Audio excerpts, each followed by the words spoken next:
तुम जानते हो, कुछ स्टोरीज ऐसी होती हैं जिन पर यकीन करना मुश्किल होता है, जैसे कोई नाइटमेयर जो पीछा ही नहीं छोड़ता। लेकिन जो मेरे साथ 1974 में हुआ, उसने पूरी जिंदगी मुझे परेशान किया। मैं उस वक्त बस एक बच्चा था, 5 साल का भी नहीं। हंटिंगटन वेस्ट वर्जीनिया में रहता था अपनी मॉम, डैड और बड़ी सिस्टर के साथ। जिंदगी बहुत सिंपल थी, यार्ड में खेलना, फैमिली आउटिंग्स, कुछ भी अनयूजुअल नहीं। लेकिन एक समर डे सब बदल गया।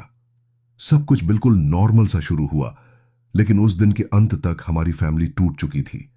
घंटों गायब हो गए थे और हमें ऐसे शैडोज फॉलो कर रहे थे जो इस दुनिया के नहीं थे। वो एक वार्म आफ्टरनून था, जब सूरज आसमान में भारी सा टंगा था और हवा में सिकाडास की आवाज गूंज रही थी। हम सब अपने ओल्ड स्टेशन वैगन में बैठे थे, स्टेट लाइन क्रॉस करके केंटकी जा रहे थे। काउंटी रोड 9 से गुजर रहे थे, एक घुमावदार सड़क जिसके दोनों तरफ डेंस वुड्स और ओवरग्रोन फील्ड्स थे। प्लान था रोड साइड से वाइल्ड ब्लैकबेरीज तोड़ने का। मॉम को पाइज और जैम्स बनानी थी। डैड स्टीयरिंग पर थे, रेडियो पर चल रहे गाने को हम कर रहे थे और मैं और मेरी सिस्टर बैक सीट में लड़ रहे थे। मैं विंडो के बाहर ट्रीज को ब्लर होते देख रहा था। तभी डैड ने अचानक कार स्लो की और रोड के साइड की ओर पॉइंट किया। देखो जरा, उन्होंने हंसते हुए कहा। कैसा फनी स्पेसशिप हाउस है।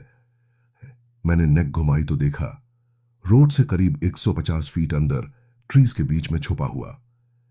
लेकिन वो हाउस नहीं था, वो एक फ्लैटेंड ओवल था, जैसे किसी ने जायंट एग को दबाकर चपटा कर दिया हो। उसके बीच में एक वाइड रिम था। वो स्किनी मेटल स्टिल्स पर टिका हुआ था, सनलाइट में पॉलिश्ड एल्यूमिनियम जैसा चमक रहा था। करीब 30 फीट चौड़ा और बेस के पास 2 छोटे राउंड पोर्ट होल्स थे जो अंदर से पिच ब्लैक दिख रहे थे। न ड्राइववे, न साइडवॉक, न पावर लाइंस, बस ये अजीब सा स्ट्रक्चर बीच जंगल में अकेला। मेरा दिल जोर से धड़कने लगा। कुछ महीने पहले भी मैंने कुछ वियर्ड देखा था, मॉम के साथ ग्रोसरी स्टोर के बाहर कैब का वेट करते हुए। आसमान में एक ग्रेइश सिलेंडर जो स्पिन कर रहा था लेकिन हिल नहीं रहा था। सूरज की रोशनी में सिल्वर सा चमक रहा था। मैंने मॉम को बताया था, लेकिन उन्होंने शुश करवा दिया। अब यह देखकर ऐसा लगा जैसे पजल का कोई मिसिंग पीस मिल गया हो। लेकिन मैं उस वक्त बहुत छोटा था, समझ नहीं पा रहा था जो डर अंदर बिल्ड हो रहा था। हम कार से आगे निकल गए, लेकिन मैं उस चीज को भूल नहीं पा रहा था। मैंने डैड से गिड़गिड़ाकर कहा कि वापस चलो। उन्होंने फाइनली साय लेकर कहा, ठीक है किडो, बस जल्दी से देखते हैं। उन्होंने कार रोक दी और हम दोनों उतर गए। मॉम और सिस कार में ही बैठे रहे। जैसे जैसे हम पास जाते गए, ग्राउंड हमारे पैरों के नीचे क्रंच कर रहा था। हवा हैवी लग रही थी, हल्की मेटालिक सी स्मेल थी। पास से वो चीज और भी वियर्ड दिख रही थी। कोई डोर्स नहीं दिख रहे थे, विंडोज सिर्फ वही डार्क पोर्ट होल्स। डैड ने स्ट्रक्चर को चारों तरफ से देखा, नकल से साइड पर नॉक किया। आवाज लाउड और हॉलो थी, जैसे किसी जायंट ड्रम पर मार रहे हो। कोई है अंदर? उन्होंने चिल्लाकर कहा। उनकी आवाज जंगल की खामोशी में गूंज गई। तभी वो आवाज आई, पतली, टूटी सी, तेज पिच वाली, जैसे कोई पुराना रिकॉर्ड प्लेयर अटक गया हो। Up here, up here. हम दोनों जम गए, ऊपर देखने लगे। तभी नीचे से एक पतली सी स्टेयरकेस निकल आई, जैसे किसी ने शिप के नीचे से जुबान बाहर निकाल दी हो।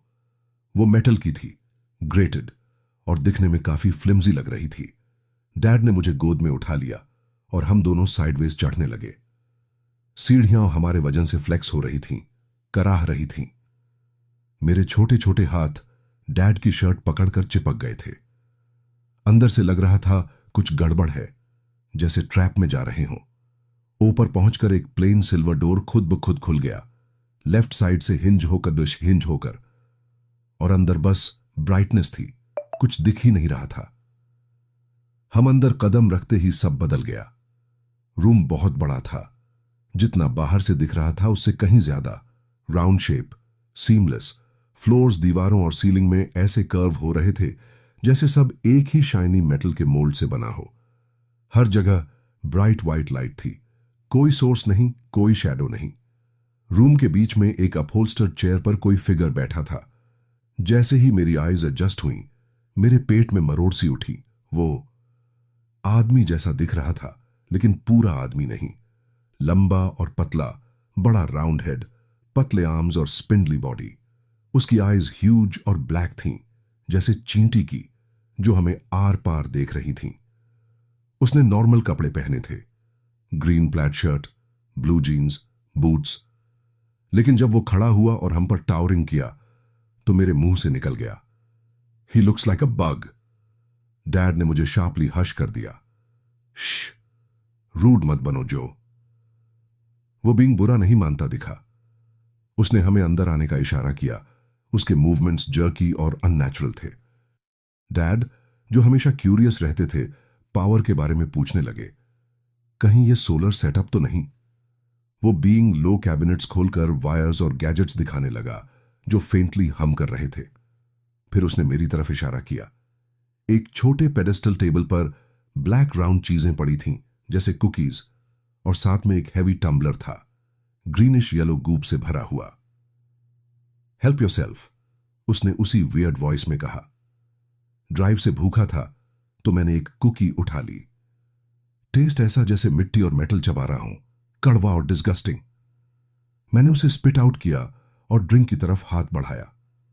कप क्लंकी था, स्टोन जैसा, दोनों हाथों से उठाना पड़ा। एक सिप लिया उस थिक सिरपी लिक्विड का और सब ब्लैक हो गया। जब होश आया, डर ने आइस वाटर की तरह मुझे जकड़ लिया। मैं एक कोल्ड मेटल टेबल पर था, naked except for my shirt, foetal position में कर्ल्ड। मूव नहीं कर पा रहा था, नेक के नीचे पूरा पैरालाइज्ड, बस आइज पैनिक में इधर उधर घूम रही थीं। डैड एक बेंच पर बैठे थे मेरे सामने, लेकिन वो गलत लग रहे थे। माउथ खुला, आइज वाइड और अनब्लिंकिंग, जैसे कोई डॉल। मैं स्क्रीम करना चाहता था, हेल्प के लिए बुलाना चाहता था, लेकिन आवाज नहीं निकल रही थी। ऊपर से ब्राइट लाइट बीम कर रही थी, एजेस पर ब्लाइंडिंग। तभी व्यू में एक और फिगर आया, व्हाइट स्मोक में, जैसे डॉक्टर्स कोट। उसकी आर्म ग्रे स्किन वाली थी, स्मूथ, 3 लॉन्ग फिंगर्स के साथ। हाथ में स्टेनलेस स्टील नाइफ चमक रहा था। मेरा माइंड दौड़ पड़ा। मॉन्स्टर्स, ये हमें खाने वाले हैं। कुछ कोल्ड और हार्ड चीज पीछे से प्रोब कर रही थी, इन्वेसिव और रॉन्ग। और वो पेन, गॉड, वो पेन। फिर ब्लैकआउट। अगली बार एक सॉफ्ट वॉइस ने मुझे खींचकर वापस लाया। जोजो, जोजो। मैंने आईज खोली और सामने एक टॉल ग्रे बीइंग थी। फीमेल जैसा फील हो रहा था। ह्यूज आलमंड शेप्ड आईज, जैसे ब्लैक इंक के पूल्स। टाइनी माउथ, हल्की सी स्माइल में कर्व। नोज नहीं, ईयर्स नहीं, हेयर नहीं, बस उसके हेड के चारों तरफ एक स्पार्कलिंग ऑरा, जैसे स्टार्स वॉर्टेक्स में घूम रहे हों। अब एयर एक्रिड स्मेल कर रही थी, सल्फर जैसी, और फ्लोर पर लो मिस्ट कर्ल हो रही थी, हेजी ट्वाइलाइट जैसा। वो बीइंग ग्लाइडिंग कर रही थी, लेग्स मूव नहीं कर रही, और उसने मुझे उठने में हेल्प किया। उसकी प्रेजेंस ऑडली कंफर्टिंग थी। टेलीपैथिक वर्ड्स मेरे डर को सूद कर रहे थे। Would you like to see the ship? उसकी वॉइस मेरे माइंड में आई। मैंने धीरे धीरे हेड हिलाया, डेज्ड, माइंड फजी, जैसे ड्रग्ड हो गया हूं। हम सेंटर में एक स्पाइरल रैंप पर चढ़ रहे थे। वो बीइंग एफर्टलेसली ऊपर फ्लोट कर रही थी और मैं लड़खड़ाता हुआ पीछे पीछे जा रहा था। ऊपर एक ह्यूज डोम के नीचे मैसिव डार्क रूम था, जिसमें स्टार्स ऐसे ट्विंकल कर रहे थे जैसे हम स्पेस में हों। लेकिन जो मैंने वहां देखा, उसने मुझे तोड़ दिया। 3 डेंटिस्ट स्टाइल चेयर्स थीं, हर एक के ऊपर से कोन ऑफ लाइट बीम कर रहा था। उनमें डैड, मॉम और सिस थे। सब रिक्लाइंड, बिना हिले डुले, माउथ्स खुले, आईज ब्लैंक स्टेयर में। उनके चारों तरफ व्हर्लविंड्स जैसी एक्टिविटी थी। शैडोवी फिगर्स उन्हें पोक और प्रोब कर रहे थे। मेरी सिस्टर का चेहरा फ्रोजन साइलेंट स्क्रीम में मुझे अंदर तक चीर गया। स्टॉप हर्टिंग हर, मैंने उस ग्रे बीइंग से बेग्ड किया। इट्स ओके, उसने टेलीपैथिकली जवाब दिया। Just a checkup, just a checkup, बार बार जैसे ब्रोकन रिकॉर्ड। शिप अंदर से इम्पॉसिबली वास्ट थी, डायमेंशंस ट्विस्ट हो रही थीं। मेरा छोटा दिमाग समझ ही नहीं पा रहा था। फिर स्नैप, मेमोरी वाइप या कुछ। अगले पल मैं कार की बैक सीट में था, रोड पर तेजी से भागती हुई। सब हिस्टेरिकल थे। डैड कर्स कर रहे थे और रो रहे थे पहली बार। मॉम जोर जोर से रो रही थी। सिस विम्पर कर रही थी। रियर विंडो से ब्राइट लाइट हमारा पीछा कर रही थी। हैवी स्टिंकिंग एयर में 2 सिलुएट्स। हम 2 AM पर घर पहुंचे। जो शॉर्ट ट्रिप होना चाहिए था वो देन लॉस्ट आवर्स में स्ट्रेच हो गया था। हम लिविंग रूम के फ्लोर पर कोलैप्स कर गए, एग्जॉस्टेड और ब्रोकन। उसके बाद मैं उसे ड्रॉ करना बंद नहीं कर पाया। Ship, beings.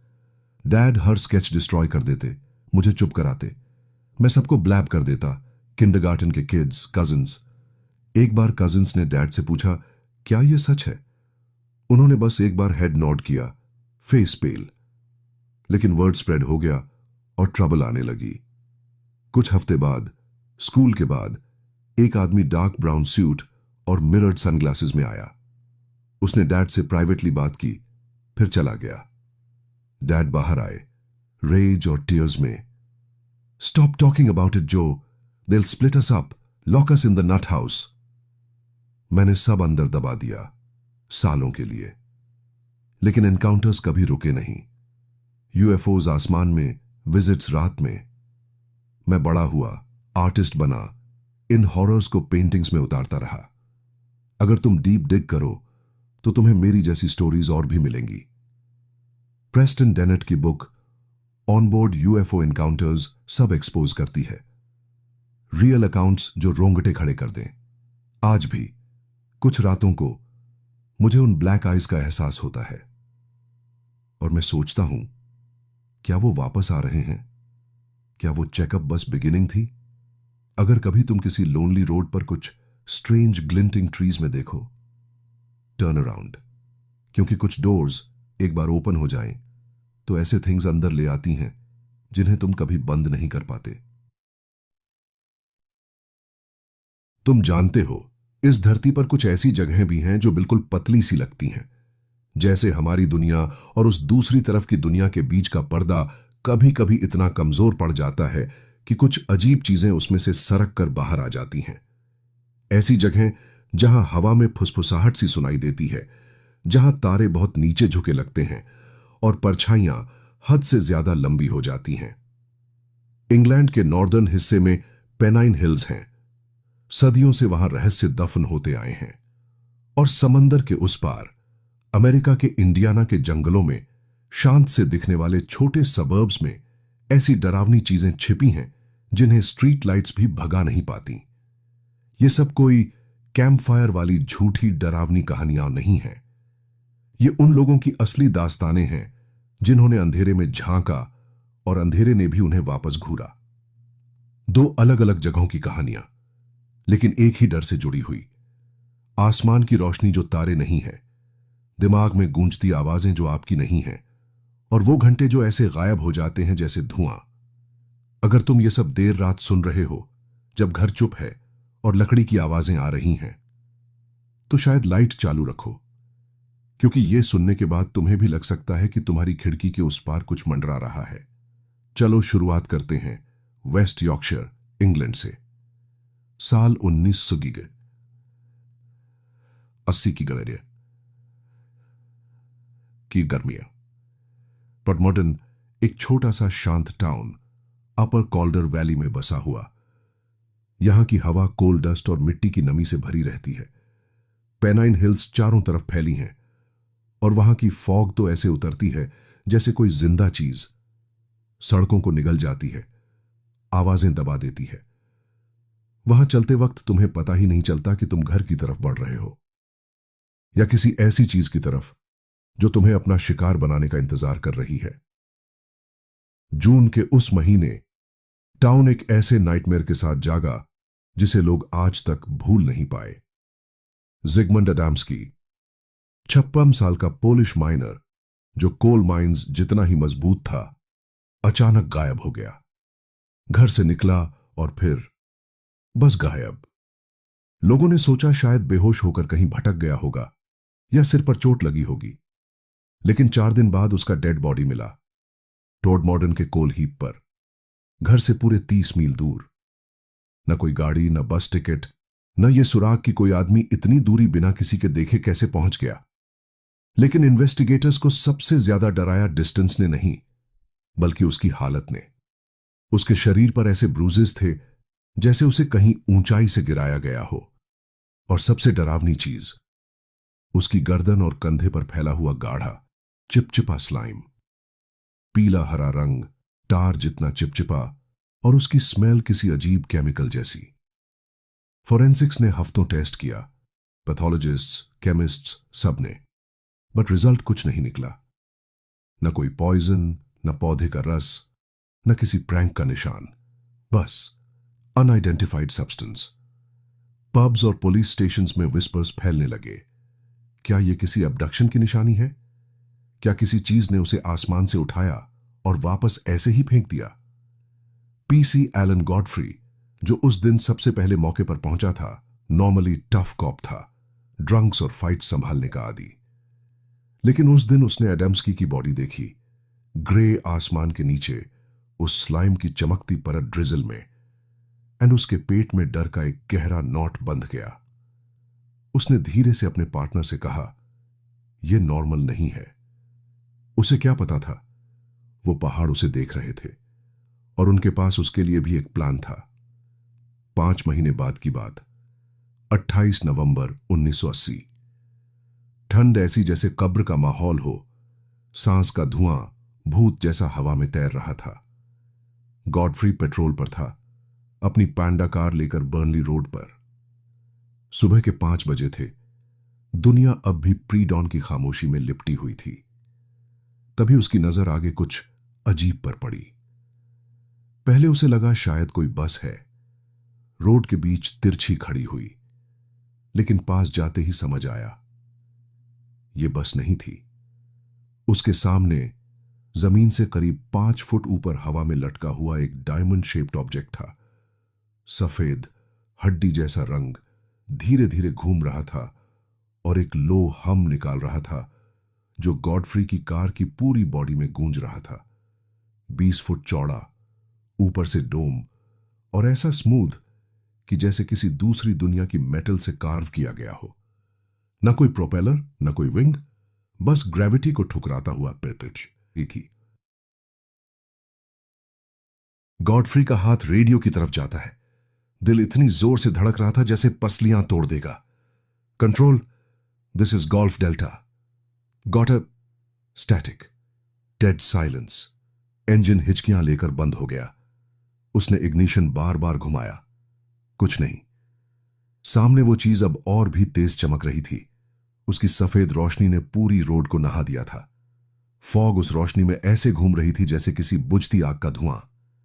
गॉडफ्री ने जल्दी से अपना नोटबुक निकाला, स्केच बनाने लगा। दिमाग में यह आया शायद कोई ड्रिल चल रही है या कोई बेवकूफ प्रैंक। लेकिन तभी एक आवाज, बाहर से नहीं, उसके दिमाग के अंदर से, ठंडी, तेज, जैसे चाकू की धार। तुम्हें यह नहीं देखना चाहिए, यह तुम्हारी आंखों के लिए नहीं है। उसके गले में पैनिक अटक गया। उसने डोर पकड़कर भागने की कोशिश की, लेकिन तभी एक तेज फ्लैश, इतना तेज जैसे टूटी कांच के टुकड़ों से होकर सूरज को देख रहे हो। सब घूम गया, उल्टा पड़ा, और फिर अंधेरा। जब होश लौटा तो ऐसा लगा जैसे गहरे पानी से ऊपर आ रहा हो। सांस फट रही थी। 20 मिनट गायब। लेकिन वो वही नहीं था जहां बेहोश हुआ था। उसकी कार अब नीट खड़ी थी, 100 गज नीचे।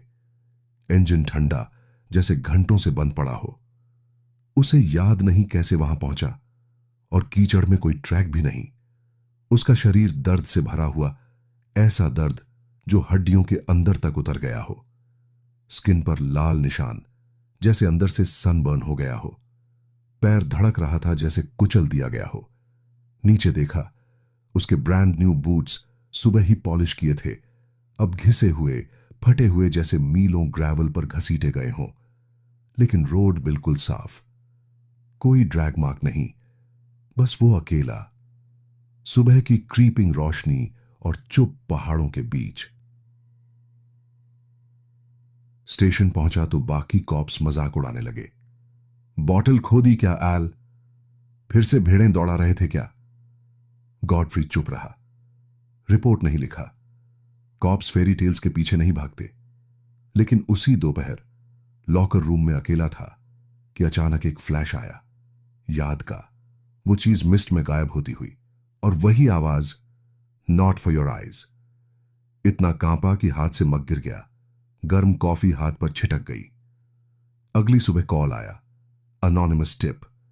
एक फार्मर पागलों की तरह बता रहा था कि मूर्स के ऊपर आसमान में कोई ग्लोइंग एग था, और डिस्क्रिप्शन गॉडफ्री के स्केच से हूबहू मैच करता था। इस बार उसने रिपोर्ट फाइल किया। आवाज स्टेडी थी, लेकिन हाथ कांप रहे थे। और पता चला वो अकेला नहीं था। 3 और कॉपर्स स्टोलन बाइक्स ढूंढ रहे थे।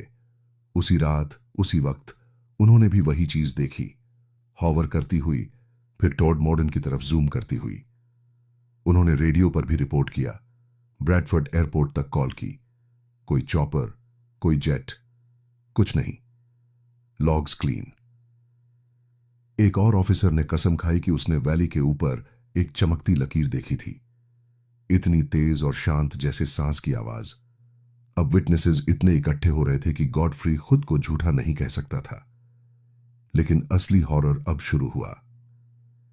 1 साल बाद हिप्नोसिस के दौरान ईसीजी मशीन पर उसका हार्ट बीट ऐसे भाग रहा था जैसे ट्रेन पटरी से उतर गई हो।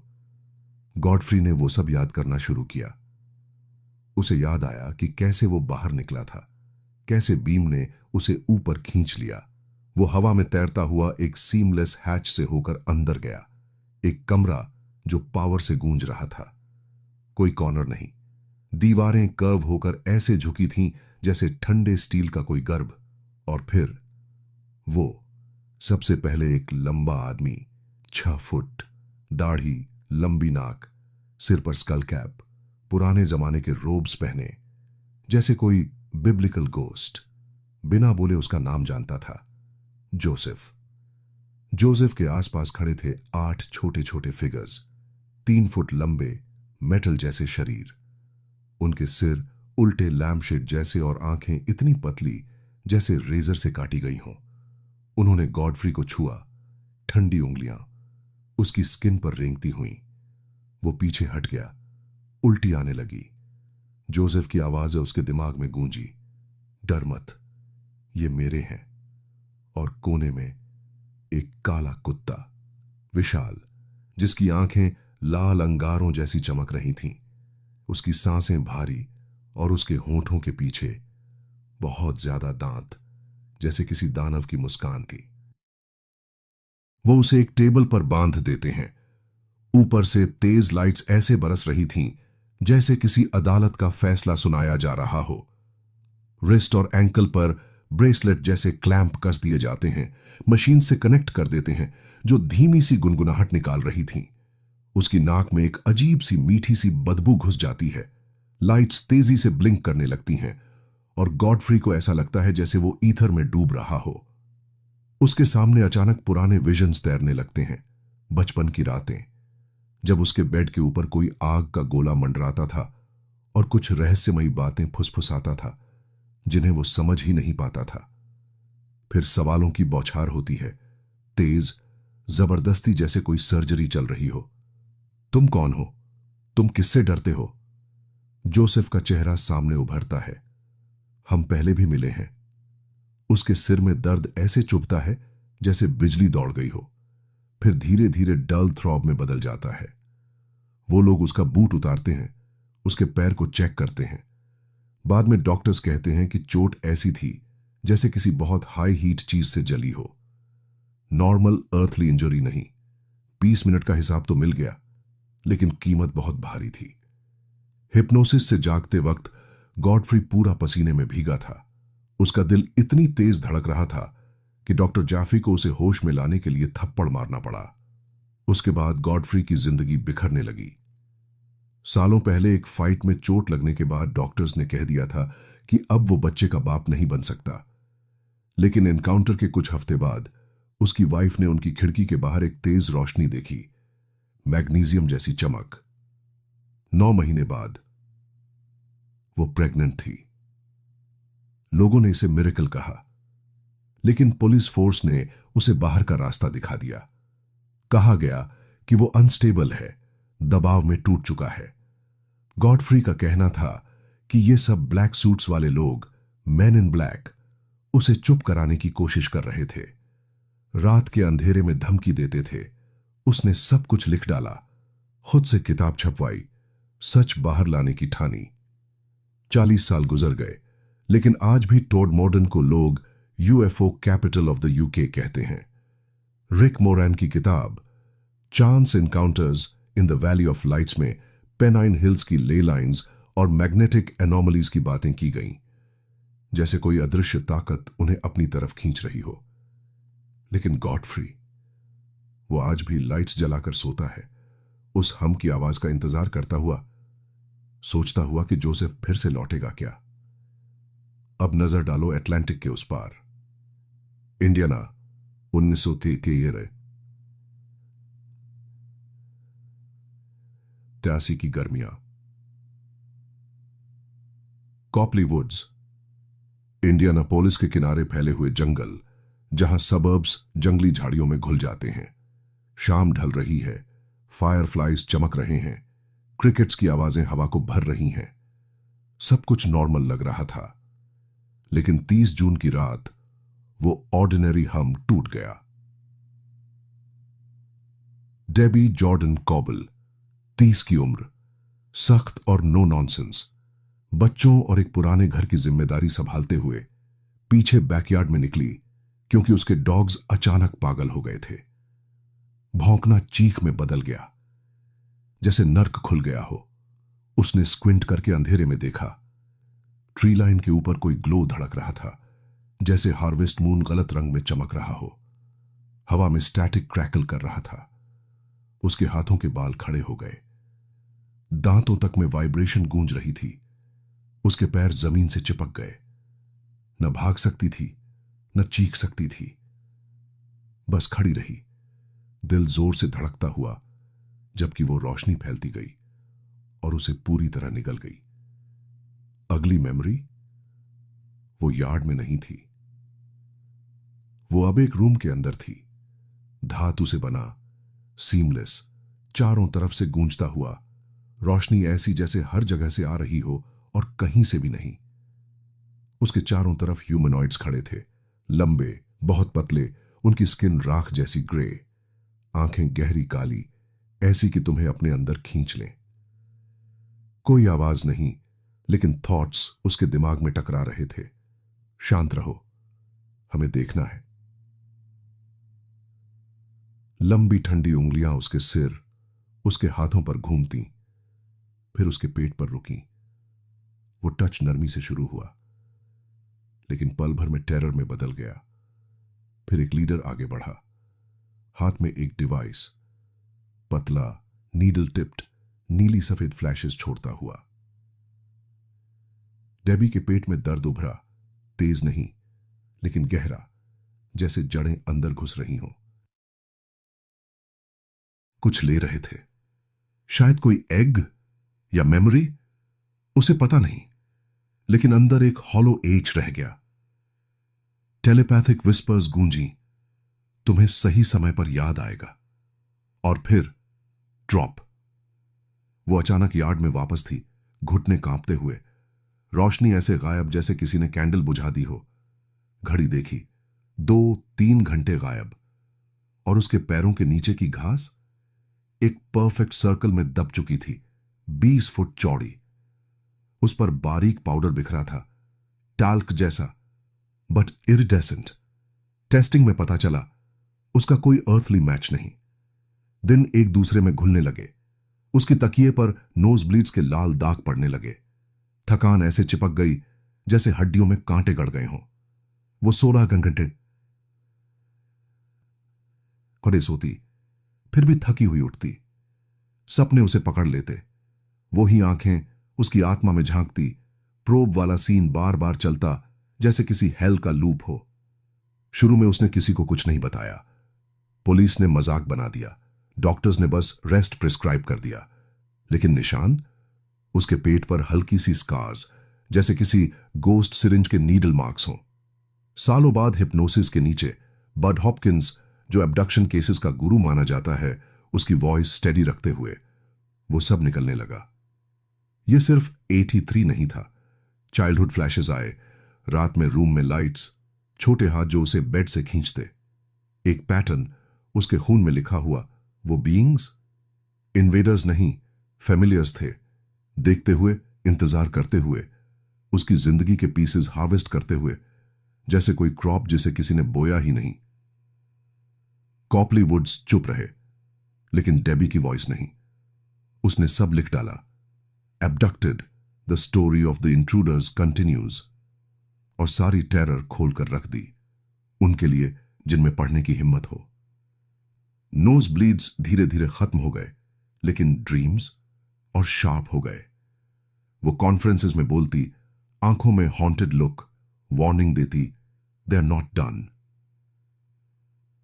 और इंडियाना की शांत रातों में जब डॉग्स फिर से पागल होने लगते, लोग वुड्स की तरफ देखते, सोचते कहीं वो हम तो नहीं शुरू हो रहा, कहीं वो सर्कल किसी नए को निगलने तो नहीं आया।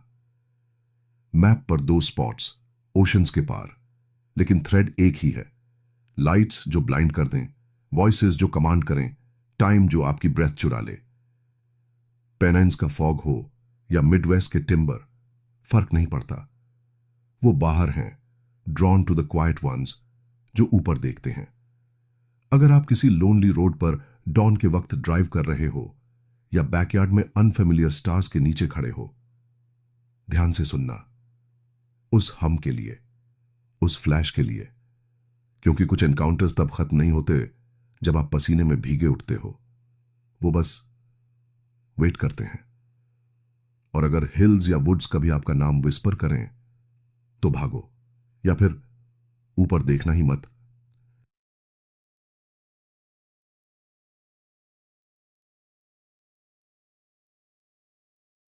आप जानते हैं, कुछ चीजें होती हैं उन शांत देहात के सुबहों में, वो जब दुनिया अभी आधी नींद में हो, घास पर ओस टिकी हो जैसे आंसू, और सिर्फ आपकी सांस की आहट हवा में धुंध बना रही हो।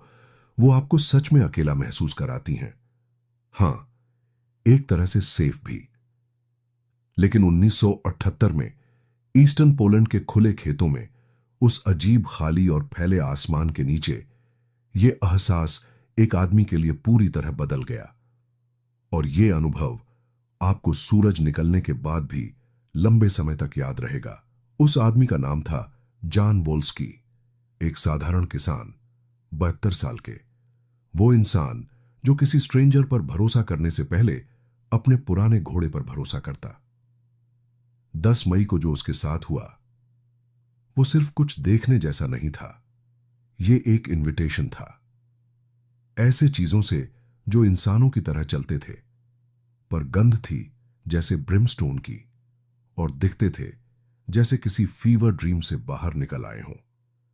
अगर आप सुबह सुबह अपने डॉग के साथ वॉक पर हैं या ट्री लाइन को बहुत देर तक देख रहे हैं, ध्यान से सुनिए, क्योंकि कुछ सुबहें होती हैं जब ऑर्डिनरी चीजें अचानक खत्म हो जाती हैं, और जो कुछ भी आपको देख रहा था वो हेलो कहने का डिसाइड कर लेता है। वो बुधवार की सुबह थी, लगभग 5 बजे, जब हल्की सी रोशनी होराइजन पर दिख रही थी। हवा में वो अर्ली स्प्रिंग का ठंडा झोंका जो हड्डियों तक घुस जाता है। जैन अपनी रूटीन में था, मैर को हार्नेस करना, वो जेंटल 4 साल की फिली जिसकी आंखें पॉलिश्ड चेस्टनट्स जैसी थीं, उस रिकटी कार्ट के लिए। वो डेब्रजनो नाम के नजदीकी शहर जा रहे थे, बस डर्ट रोड पर थोड़ी दूरी, एक फेलो फार्मर से सीड प्राइसेस या मौसम की बातें करने। रास्ता घास से भरे मेढ़ों के बीच से गुजरता था। वो घास जो हवा से गुजरते ही सीक्रेट्स फुसफुसाती थी। जान अपने मुंह में पुराने फोक ट्यून को गुनगुनाते हुए रेंस को कैलिस्ड हाथों में लूसली पकड़े बस मड और व्हील्स की आवाज में खोया हुआ था। तभी उसने उन्हें देखा। दो शख्स सामने दाईं ओर उसी डायरेक्शन में वॉक कर रहे थे, शायद 100 यार्ड दूर मेडो में। पहली नजर में उसने सोचा हंटर्स होंगे। सुबह जल्दी रैबिट्स या फेजेंट के लिए शॉटगन नीचे लटकाए, लेकिन जैसे ही कार्ट पास आया कुछ अजीब सा महसूस हुआ। उनका चलना सही नहीं था। उनके स्टेप्स अननेचुरल थे, जैसे कोई मैरियोनेट हो फ्रेड स्ट्रिंग्स पर टिपटो पर उठते और धीरे धीरे नीचे आते, जैसे जमीन की मजबूती को टेस्ट कर रहे हों। जान ने घोड़े की स्पीड स्लो की और ग्रे हाफ लाइट में उन्हें देखा। वे उसका इंतजार कर रहे थे, जरूर कर रहे थे। बस रास्ता क्लियर करने के लिए थोड़ा हिले। एक लेफ्ट गया, दूसरा राइट, जैसे कोई अनहोली गेट पर अशर्स हों।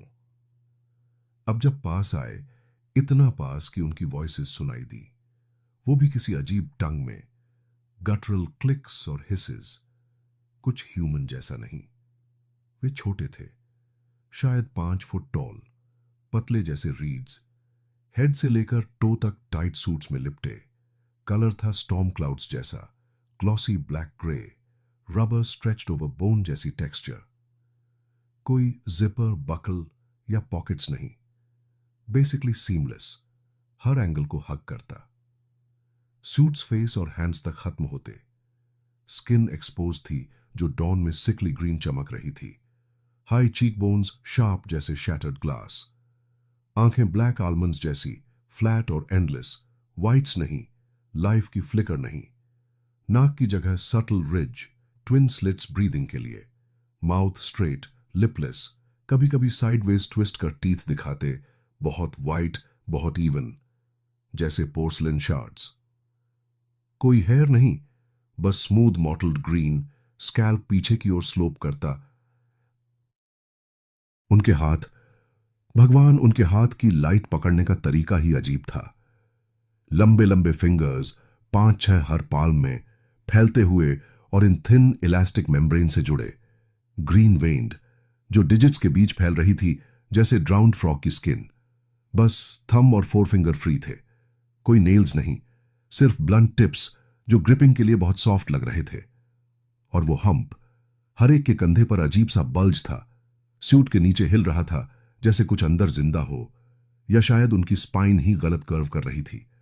उनकी लेग्स इंसान की तुलना में मोटी, बूट्स सीमलेस फैब्रिक में फ्यूज, डर्ट पर सॉफ्ट थड करते। जैन की मेयर ने स्नॉट किया, कान पीछे फ्लिक हुए, लेकिन उसने उसे आगे बढ़ाया। दिल की धड़कन थोड़ी तेज, जिसे वो स्वीकार नहीं करता।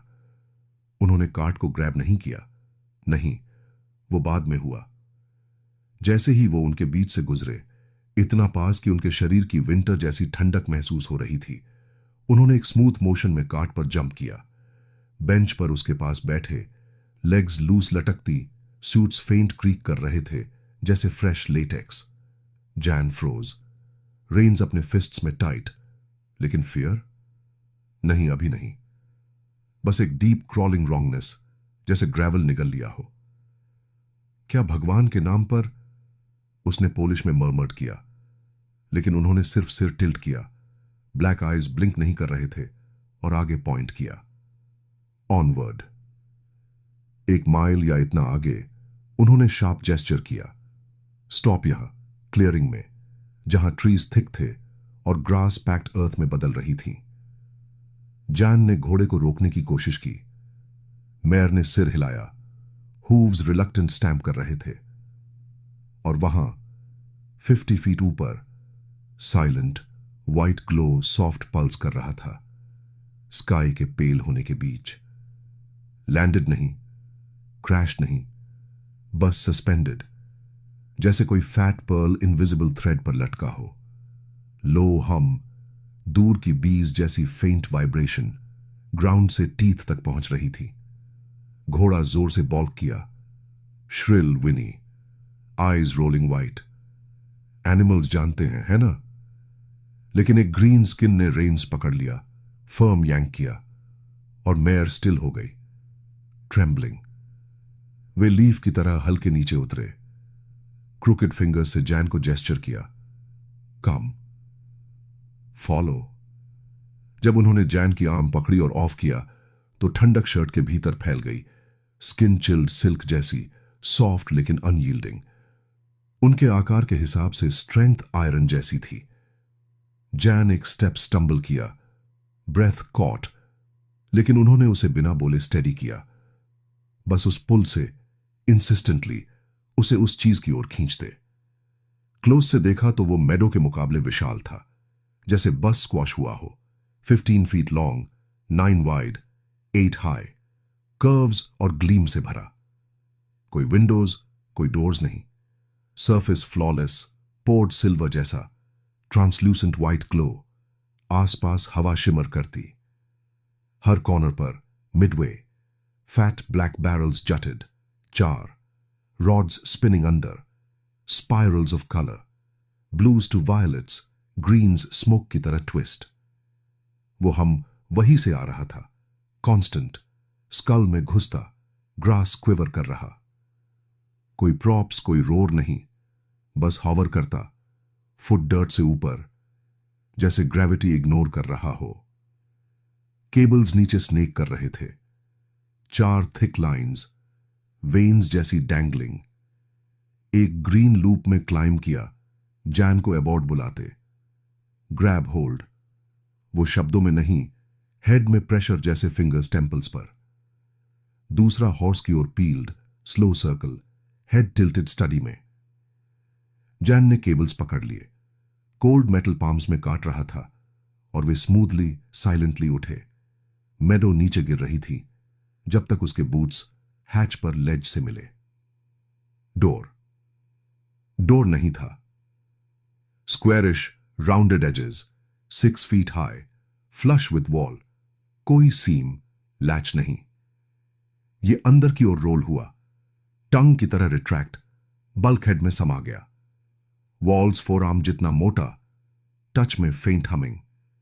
स्टेप इनसाइड, एयर अलग, warm, thick, sulphur laced, struck matches जैसी शार्पनेस। बैक ऑफ थ्रोट में बर्न। 2 और थे, फर्स्ट पैर के ट्विंस, फेसेस इम्पैसिव ग्लो में। एक क्रिस्टलिन चीज मंच कर रहा था, जैसे क्रिस्प आइसिकल। शार्ड तोड़कर लिपलेस माउथ से ऑफर किया। जैन ने हाथ हिलाया, स्टमक घूम गया। कमरा लंबा चौड़ा था, बाहर की रोशनी हैच से अंदर फैल रही थी, और लंबी परछाइयां कास्ट हो रही थीं जो सही से फिट नहीं हो रही थीं। दीवारें ग्रे ब्लैक, पॉलिश्ड मिरर जैसी, हार्ड लेकिन गर्म महसूस हो रही थीं। फर्श सीमलेस और चमकदार। सीटें एक रो में थीं, अजीब तरह से अपहोल्स्टर्ड, और काले केबल्स उनमें से स्नेक कर रहे थे, जैसे किसी अम्बिलिकल कॉर्ड की तरह। छत लो थी, लगभग 6 फुट, ट्विन ब्लैक ट्यूब्स फेंट ब्लू पल्स कर रहे थे। आगे कोई दरवाजा नहीं, इंजिन्स की कोई आवाज नहीं, बस वो एंडलेस बज, और ग्रीन स्किन्स की बदबू अब भी उसके कोट में क्लिंग कर रही थी, जो दिन बाद भी उसे हॉन्ट करती ही। फिर जैसे ही कुछ टेलीपैथी ने उसे नज किया, अनड्रेस, सब कुछ जैसे वो जन्म के दिन था। जैन ने कंप्लायंस किया, गूस फ्लैश उभर रही थी इस अननेचुरल वार्मथ में, और वो ब्लैक आइज हर स्कार, हर रिंकल को ध्यान से देख रहे थे। फिर आए डिस्क्स, ग्रे सॉसेस, उसके पाम्स पर सक्शन्ड वेट पॉप के साथ, लो वाइब्रेशन और हमिंग साउंड के साथ एक्टिवेट हुए। वो उसे स्कैन कर रहे थे, side to side, front to back, methodical sweep, जैसे स्टैटिक ओवर बोन। फोटोग्राफिंग या स्कैनिंग, जैन ने सोचा, ब्लेड के बिना उसे खोल रहे थे। सल्फर और थिक हो गया, चोकिंग। जब उन्होंने उसके माउथ को प्रोब किया, जॉज खोलकर टंग और टीथ चेक किए। बेल्ट ने उन्हें सबसे ज्यादा फैसिनेट किया। Leather trousers, simple farmer gear. They unbuckled और रीबकल्ड half dozen बार। Alien chatter murmuring, fingers height पर ट्रेस कर रहे थे जैसे स्क्रिप्चर पढ़ रहे हों। इस बीच 5th one ने पेसिंग किया। ब्लैक रॉड, पेन टिप से फुट लॉन्ग श्रिंक होने वाला, वॉल होल्स में ट्विस्ट करता जैसे फॉरबिडन लॉक्स की चाबी। क्लिक, वर, क्लिक। और फ्लोर पर क्रोज, काले बर्ड्स, शायद डोजन, स्कैटर्ड जैसे गिरा हुआ पत्ते। Heads Twitch, eyes alive gleam कर रहे थे, body stiff, mid STRIDE frozen. Green skins ने इग्नोर किया, लेकिन जैन की स्किन क्रॉल कर रही थी। ड्रोन्स, स्काउट्स, या कुछ और वर्स जो विंग्स फैलाने का इंतजार कर रहा हो। अंत में ड्रेस्ड, जैन ऑकवर्डली बाउ किया, कैप टिप करके ओल्ड वर्ल्ड कर्टिसी दिखाया, और उनके माउथ्स ट्विस्ट हुए, स्माइल या स्नीयर। जैन समझ नहीं पाया। केबल से नीचे, अर्थ पर वापस, मेडो अब हश्ड, हम फेड। घोड़ा काम ग्रेजिंग, दूसरा ग्रीन पहले ही काट पर, वेटिंग। जान ने क्लाइंब किया, रेन्स स्नैप किए और घर की ओर रैटल किया। सूरज फुल क्रेस्ट, वेन्स में चिल का मॉक करते। फार्म पहुंचते ही स्टंबल किया। अंदर क्रैश, आवर्स लॉस्ट, लीड जैसी हैवी स्लीप, ड्रीम्स फ्लिकर कर रहे ग्रीन फेसेस और स्पिनिंग रॉड्स से। उठे शेकिंग। फैमिली को हश टोन्स में ब्रेड और मिल्क के दौरान बताया। शॉक बाद में हार्ड आया। Headaches like fresh wounds. Night ceiling को स्टेयर करते हुए उस बज का इंतजार। पहले क्वाइट वर्ड स्प्रेड। सन्स और नेबर्स क्लियरिंग में पहुंचे। कुछ नहीं मिला, सिर्फ एकोज। फिर marks, footprints, 3 sets. Rectangular soles, इंसान से 1 इंच लंबे। सॉइल स्फेरिकल स्कूप, जैसे कुछ हैवी सॉफ्ट पंच कर गया। कॉर्न स्टॉक्स अपरूटेड, क्लीन, टेयर नहीं, बस लिफ्टेड। इन्वेस्टिगेटर्स आए वीक्स बाद। स्वावोमिर ज़ायोंचेक, यूफो स्लूथ, नोटबुक के साथ, कोई इल्यूजन्स नहीं। Tests on Jan, heart steady, eyes sharp, mind clear, years के हिसाब से। No lies, no fantasies. Psychologist ने एनॉड किया, truthful, objective, no suggestible cracks. Report, he believes it, and why wouldn't he? लेकिन उस सुबह वो अकेला नहीं था। क्वार्टर माइल दूर, नेबर के फार्म पर, 2 बच्चे 6 और 4 साल के ग्रबी नीड वाइल्ड यार्ड में खेल रहे थे जब वो रोर किया। मॉम अंदर एग्स फ्लिप कर रही थी। ब्लास्ट सुनकर फ्रीज, जैसे थंडर बहुत क्लोज क्रैक। बाहर दौड़ी, बच्चे ठीक, लेकिन बॉय ने स्लीव खींचा। मामा, स्काई में बस, लो, बार्न के level, 1 window, pilot inside, grey suit, green face, steering. Mom ने शुश किया, लेकिन सीड प्लांटेड। जैन की कहानी का एको। सालों बाद जैन बोले, 5th पोलिश यूएफओ कॉन्फ्रेंस में, वॉइस ग्रेवल रफ लेकिन स्टेडी, ग्रीन आइज क्राउड को हॉन्ट कर रहे थे। क्या उनकी कहानी ने डैम क्रैक किया? 78 से 89 तक, आयरन कर्टन रस्ट और गिरने के दौरान, reports flood, over 400 logged, 79 frenzy, skies light से अलाइव।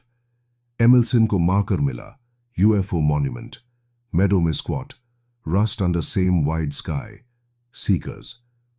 जान का नाम विस्पर करते, लेकिन उन ड्यू किस्ड डॉन्स में, जब मिस्ट लो क्लिंग करता और बर्ड सडनली स्टिल हो जाते। आप सोचते हैं, क्या वो क्रोज रियल थे, या विंग्स फोल्ड किए अगले काट के आने का इंतजार कर रहे थे? अगर आप फर्स्ट लाइट में फील्ड्स में हो, रेन्स हाथ में, या सिर्फ वॉक पर हेड क्लियर करने, हम सुनिए। स्कल में उस पुल को महसूस कीजिए, क्योंकि कुछ इनविटेशंस नॉक के साथ नहीं आते, बस अराइव होते हैं। और जब आप अबोर्ड हों भाई, फिर कोई वेव ऑफ नहीं, आइज रोड पर रखें, और शायद, बस शायद, ऊपर मत देखना।